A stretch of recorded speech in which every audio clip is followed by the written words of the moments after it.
అండి, నేను మీ జబర్దస్త్ గడ్డం నవీన్. చూస్తూనే ఉండండి ఎంఆర్ న్యూస్. లైక్ చేయండి, షేర్ చేయండి, సబ్స్క్రైబ్ చేయండి. ఎంఆర్ న్యూస్ కావాలి.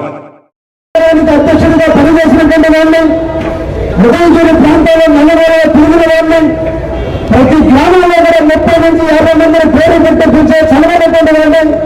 కాబట్టి నాకు మొత్తం పల్లె ప్రాంతానికి సేవ చేయాలి, పల్లెల్లోనే ఉంటాను, నాకు ఉదయగిరి టికెట్ ఇప్పండి అని అడిగినప్పుడు, ఎందుకంటే ఈ స్థానం రవిచంద్రది, ఈ టికెట్ రవిచంద్రది. కానీ కర్పూరంలో నాకు వెలుగునిచ్చి, కర్పూరంగా కరిగిపోయి నాకు వెలుగునిచ్చి నాకు టికెట్ ఇచ్చినందుకు ఈ సందర్భంగా రవిచంద్ర గారిని నమస్కరిస్తున్నా. సోదర, ఈ జాతీయ సాధనలో మీ ఏ పల్లెటూరుతో రాజకీయం చేస్తున్నారో, మీకు తమ్ముడిగా, నా వయసులో మీకంటే పెద్దవాడినైనా మీకు తమ్ముడిగా, ఒక లక్ష్మణుడిగా ఎప్పుడు మీకు అండగా తోడుగా ఉంటారని కూడా ఈరోజు మీకు తెలియజేస్తున్నా. అంటే కూడా పార్టీ ముఖ్యం, పార్టీ కంటే నాయకుడు ముఖ్యం, నాయకుడు నిర్మించిన సిద్ధాంతం ముఖ్యం.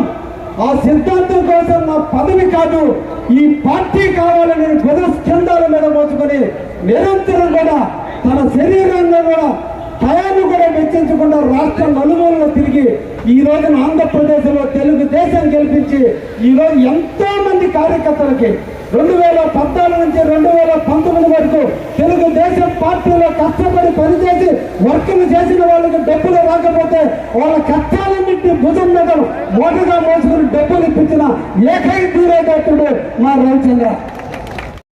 పుట్టిన వాసి, పేద కుటుంబంలో పుట్టిన వాసి, కష్టాలు తెలిసిన వాసి, బాధలు తెలిసిన వాసి, ఆకలి డబ్బులు తెలిసిన వాసి, అల్లూరు గడ్డ మీద పుట్టి, ఇసుకపల్లి గ్రామాల్లో పుట్టి, ఇసుక నేల మీద పుట్టి, సాల్ట్ సెంటర్లో పుట్టి, ఉప్పు నేలలో మెలిగి